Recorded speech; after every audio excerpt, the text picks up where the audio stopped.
छोट भाई प्रशांत एक बात यहाँ पे बोले थे कि दीदी कई लोग कहेला कि कहीं गो गीतिया बार बार गावत हरे तो ठीक बात जे कहता कबो मुलाकात हुई मंच पे। हिंदी छोड़ के भोजपुरी जब हम बिहार से बानी पारंपरिक के प्यार मिलता तब पारंपरिक के हमारा भी खजाना बा।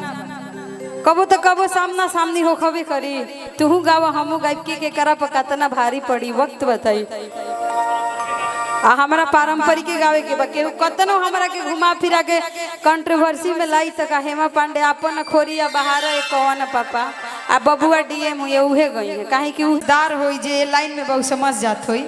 और कतना लोग कहेला हमें ऐसे एक मुखड़ा और एक अंतर गईला कहीं कि हेमा पांडे के सोहरो गावे के रहेला खिलौनो गावे के रहेला पारंपरिक में हल्दी मेहंदी सबके गीत गावे के रहेला।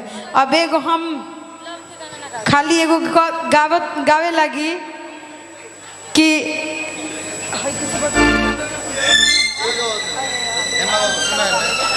बोली हेलो सबके गावे का अपन अपन तरीका होला तो लोग के अपन लहजा बा। प्रशांत बाबू अपने अंदाज से मंच के कलाकार हाँ बोलो तोहर लोग के तो मसाला मिले के चाहिए लिख के डलबा। ये देखिए हेमा पांडे ने क्या कहा पटना साहिब में क्या मामला है कहा क्या गाना गए तो डालिए गाना के नाम लिख करके डालिए हॉलिंग कम कर दो। हेलो भैया बनावे में बिगाड़ देता तो हूँ हाँ तने पर रहे दो। सुनील चाचा के एगो गाना के दिल में बड़ा अरमान बा कि हमारा कमर में सड़िया पहनाई है राजा जी। ये गाना याद रखले बनी ये सबसे बड़हन सौभाग्य बा ना तो प्रॉपर्टी डीलर के का याद बा खाता खेसरा प्लॉट नंबर फतुहाला में कितना प्लॉटिंग हो लो। लेकिन यहाँ के संगीत के प्रेमी बानी आ संगीत से प्रेम करीला और गीत के पसंद करीला तबे रुआ के बुलौले बा लोग पूरा परिवार के लोग तो गीत के रुआ सुनाई। यूट्यूब वाला भाई सच्चा बात अच्छा बात लिख के डाला कोनो कलाकार खातिर बढ़ा चढ़ा के रुपया कमाए के फेरा में फायदा में कैदा मत बिगाड़ो सब कोई हो खो एके आदमी बा वह विवेका बा एकरा के तुम मतलब बता ही नहीं सकत। लेकिन कोई बात ना छोटा भाई है गलती होता रहता अपना ही भाई से हमारो आकाश बाणे बहुत गलती करेले। लेकिन एगो बात सुन ला लोग पारंपरिक में जितना हम जानत हनी और कुछ दिन बाद जतिसार भी हम सुनाई ठीक बा। जतिसार हमार मम्मी काले से हमरा के सिखावत रही काले से का एक सप्ताह हो गई बा और जरूर पारंपरिक में सब गावे के चाहिए ठीक बा। और जैसे कि बियाह शादी होला तो गावल जला न उमेश जी जो खड़ा बानी इनके मेहरारू मुकेश जी सॉरी इनके मेहरारू पर धली हल जाओ कि चलो बियाह नहीं के बुलाज ना तो काल होई नु हाँ कि इनकर अगल डोलेला आ इनकर बगल डोलेला यहाँ कहते नहीं हमार मुकेश बो के हम कहनी हाँ तो पारंपरिक में अपन कि जैसे कि आज नाती भइल बा तो सुनील चाचा खूब बढ़िया बोलैनी हमरा के सोहर गावे खातिर। काल नाती जब बड़ हो जाई पोता जब बड़ हो जाई तब बियाह करब तो गायब तो हमनियों के गायब जा अरे गाड़ल चोरी कानी कालो ये सुनील चाचा तबे रउआ हरदी चढ़ाई अरे गाड़ल चोरी कानी कालो ये सुनील बाबा तबे रउआ अरे हे हरदिया सरबे गुनया कर सुरती दिहले बागा ई हमने के पारंपरिक और हम गाइला हम अब जब हम ही गावे लगा कि अपने अदतिया हमें धराई के आते तो बदल गई तोरा माई कि अपने अदतिया हमें लगाई के कि अपने अदतिया हमें धराई के आते तो बदल गई तोरा माई के ते तो बदल गई तोरा माई के। खाली एगो सैड सॉन्ग गईला से आ दूगो हिंदी स्टेज पर खड़ा होकर दूगो हिंदी गा देला से और प्यार के परिभाषा मंच पर हम बोलब तब ना कहाला, ठीक बा। जितना मन रह उहे बहुत होला, ठीक बा। बाकी पब्लिक है भाई, सब जानती है, ठीक। अब भाई कि हमारा कमरा में साड़िया पहनावे राजा जी। कहाँ गए सुनील चाचा, बुलाइए। उन्हीं का फरमाइश था। आई आई चाची के लेके आई, चाची के लेके आई। हाँ तब बढ़िया लगी। हाँ मेरे अंगने में सुनील चाचा के मेहरारू के जाके याद आइला कि मेरे अंगने में तुम्हारा क्या काम है, मेरे अंगने में तुम्हारा क्या काम है। जिसकी बीबी छोटी उसका भी बड़ा नाम है, जिसकी बीबी छोटी उसका भी बड़ा नाम है।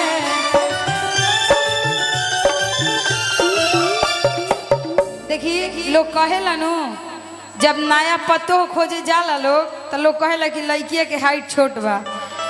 हाँ लेकिन लड़किया के हाइट छोट ना देखे के चाहिए, वो देखे में छोट भी है लेकिन बहुत बड़ा।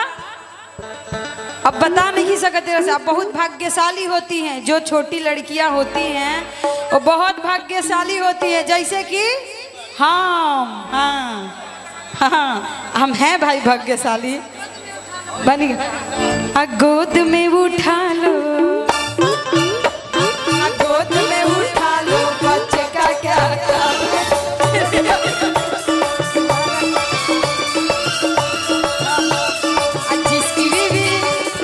जिसकी बीबी मोटी उसका भी बड़ा नाम है, जिसकी बीबी मोटी उसका भी बड़ा नाम है। गदे से आप पलंग से लगा दो, पलंग से लगा दो, गदे का क्या काम है। तेरे अंगने में तुम्हारा क्या काम है, तेरे अंगने में।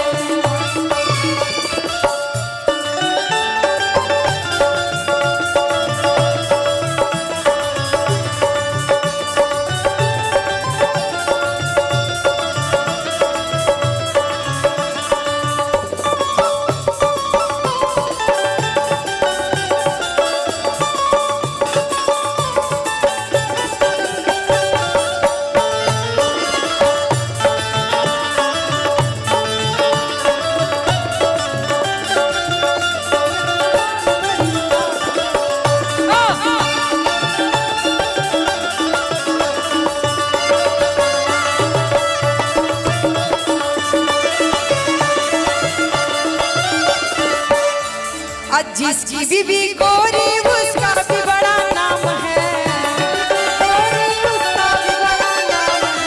जिसकी बीबी गोरी उसका भी बड़ा नाम है। थोड़ा सा रुक जा। अच्छा एक बात बताइए, ये भैया के मुंह में आवाजें नहीं थे, यहाँ के चुपचाप खाली आकर का कुछ बोले ही चाहिए। वही तो हम सोच, ये राजकुमार हैं, कहाँ से आते हैं लोग? देखिए राजकुमार नाम में बड़ा असर रहता है। एक मिनट मैं बता रहा हूँ, यहाँ आ जाइए, ऐसे कैमरे पर घूमिए, सुनो, रुको ना, बतिया सुनो। राजकुमार शब्द बड़ा वजन वाला शब्द है। राजकुमार मने राजा के पुत्र, बड़े गंभीर लोग होते हैं, तो गंभीर मुद्रा में आए थे अपना बड़े मिजाज मधुमस्त करके, जिनके संयोजन में इतना बड़ा संयोजन ये सब हुआ, व्यवस्था शानदार हुआ। तो राजकुमार भैया को इस मंच के माध्यम से बहुत बहुत साधुवाद, जो आप इतने सभी कलाकारों को संयोजित करके हम सभी को इतने लोगों से जोड़ने का काम किए, इसके लिए हम सभी आपका प्रार्थी हैं। माँ भगवती का कृपा आपके ऊपर बना रहे, हम सभी भाई का प्रेम भी बना रहे। पैसे से मूल्यांकन प्रेम का नहीं हो सकता। पैसा क्या है, हाथ का मैल है, आ जाएगा, वहाँ उठ जाएगा, पेट्रोल डला जाएगा, लेकिन ये प्रेम है, प्रेम बना रहेगा तो ये खत्म नहीं होना चाहिए। क्या भैया, एक बार राजकुमार भाई साहब के लिए ताली बजा दीजिए आप सब। राजकुमार भैया जदयू के महासचिव भी हैं। Most welcome. आपका भावना को हम कदर का करते पता हैं। नहीं, उसके बाप का पता नहीं, उसके आधार का पता नहीं, लेकिन ज्यादा समय नहीं लेना है। मैं पुनः भोजपुरी लोक विधा के यशस्वी गायिका आदरणीय हेमा पांडे जी, करीना पांडे जी और शोभिता पांडे जी को आप सबके बीच आमंत्रित करता हूं। और श्री दर्शन सिंह जी की तरफ से 501 रुपए का आशीर्वाद, बहुत बहुत धन्यवाद, आभार, आशीर्वाद बना रहे। मैं आप सबके बीच आदरणीय हेमा पांडे जी को आमंत्रित करता हूं। और हेमा दीदी, सबकी गुजारिश है कि आप वो गीत गा दीजिए जो हर एक मंचों पे आप गाती हैं। हम लोग कहते हैं ना कि किसी भी मंच पे शादी विवाह कहीं भी जाते हैं, लेकिन आपसे वो गीत जरूर सुना जाता है कि हमारा बुझाता बबुआ डीएम हुई है। कई लोग के बाउर भी लगा था कि ये कहीं गावत लो, ये कहीं गावत लो। ये लोग जो प्यार दे रहे हैं तो वो हम गा रहे हैं। 5 को हमने कहा था फिक्स बान, हमने कहा था 500, लेकिन जो लोग कहे लगावे नहीं जाए। तो एक बार ताली बजा के आशीर्वाद देती और फिर से वह गीत जो हर एक मंच पर आप सब सुने, प्यार आशीर्वाद इंस्टा से लेके मंच तक दे रहे हेमा पांडे।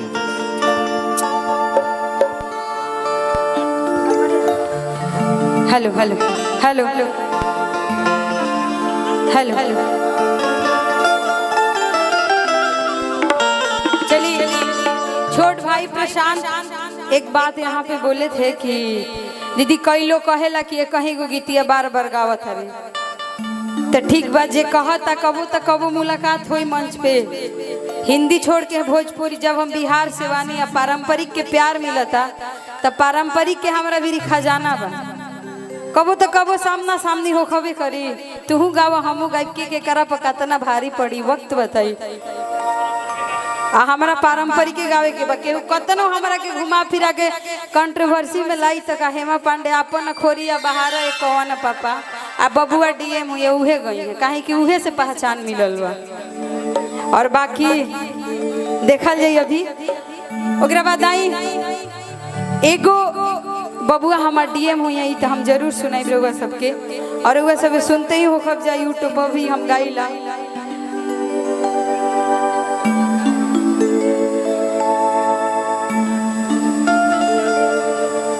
तब तक यही धुन बजाई भैया, कौन धुन बजाई?